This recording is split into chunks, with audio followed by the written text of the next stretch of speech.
Neat JEE విద్యార్థులకు శుభవార్త. IIT medical entrance లో ర్యాంకులు సీట్లు సాధించేందుకు Kota digital study material WhatsApp ద్వారా పొందండి. WhatsApp number 9849016661. అందరికీ కూడా నమస్కారం. పెద్దలు మన సీఎం గారు చంద్రబాబు నాయుడు గారికి, లోకేష్ గారికి, వేదిక నుంచి పెద్దలందరికీ కూడా నమస్కారాలు తెలియజేసుకుంటూ కుటుంబ సభ్యులందరికీ కూడా నా నమస్కారం. చాలా సంతోషం. ఈరోజు ఎన్టీ రామారావు గారి ఘనమైన నివాళి నా అర్పించిన తీర్మానం నా చేత పెట్టడం చాలా సంతోషంగా ఉంది.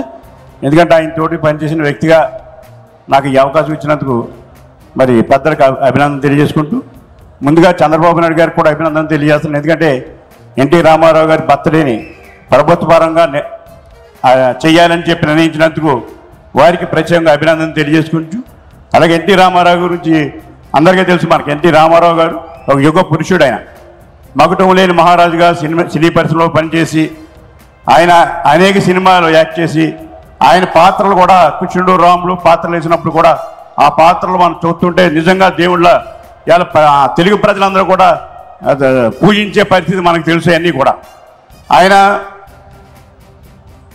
చేసిన కార్యక్రమాల్లో ముఖ్యంగా 77లో దివిసీమ వచ్చినప్పుడు జోలు పట్టి అందరూ కూడా ఇబ్బందులు ఉన్నారు, చాలా బాధపడుతున్నారు, పేద ప్రజలు అందరూ ఇబ్బంది పడుతున్నారని చెప్పి జోలు పట్టి వెళ్ళి వాళ్ళందరూ కూడా ఆదుకున్న సంగతి మనందరికీ తెలుసు ఆ రోజుల్లోని.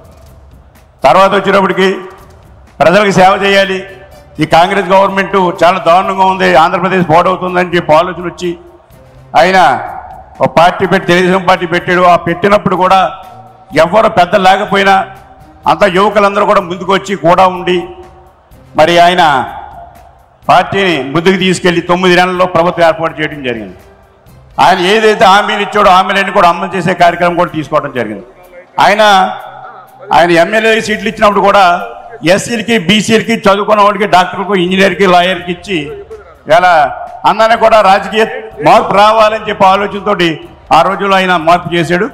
అందు ద్వారా ఈరోజు ఆ రోజు నుంచి ఈ రోజు వరకు కూడా వేదిక మీద పెద్దలందరూ కూడా మాలాంటి వ్యక్తులందరూ కూడా ఈరోజు కంటిన్యూస్ చేసుకుని రాజకీయాల్లో నేనైతే ఒక సామాన్య కార్యకర్త నుండి మరి డిప్యూటీ సీఎంగా ఎదిగానంటే చంద్రబాబు నాయుడు ఆశీస్సుతో నేను ఎదిగానని చెప్పి తెలియజేసుకుంటూ, ఏదేమైనా ప్రభుత్వం వచ్చిన తర్వాత కూడా అనేక మార్పులు తీసుకొచ్చి ఆయన విప్లవోత్తర మార్పులు, ఆ రాజకీయ అనుభవం లేకపోయినా ఆయన మాండలిక వ్యవస్థను తీసుకురావడం కానీ, అలాగే ఇవాళ ముస్లిం కర్మలను రద్దు చేయడం కానీ, ప్రతి గ్రామానికి మంచినీటి సౌకర్యం కల్పించడంలో కానీ, ప్రతి గ్రామానికి వైద్య సౌకర్యం కల్పించడంలో కానీ, ప్రతి గ్రామానికి రోడ్డు సౌకర్యం కల్పించడంలో కానీ ఇవన్నీ కూడా ప్రాథమికంగా తీసుకొని అనేక మార్పులు తీసుకొచ్చి ఈ రాష్ట్రాన్ని ముందుకు తీసుకెళ్లిన వ్యక్తి ఎవరైనా ఉన్నట్టే ఎన్టీ రామారావు గారు తెలియజేసుకుంటూ, అదే బాటలో చంద్రబాబు నాయుడు గారు కూడా మళ్ళీ మన కార్యకర్తలందరూ కూడా ట్రైనింగ్ ఇచ్చి పార్టీని బతికించాలి, రేపు భవిష్యత్ కార్యకర్తలందరూ కూడా ముందుకు రావాలని చెప్పి చంద్రబాబు నాయుడు గారు టేకప్ చేసి ఇవాళ కార్యకర్తలను ట్రైనింగ్ ఇచ్చి ఇవాళ మళ్ళీ అదే బాటలో చంద్రబాబు నాయుడు గారు ఆంధ్రప్రదేశ్ని అభివృద్ధి చేయడానికి తీసుకెళ్తున్నాడు.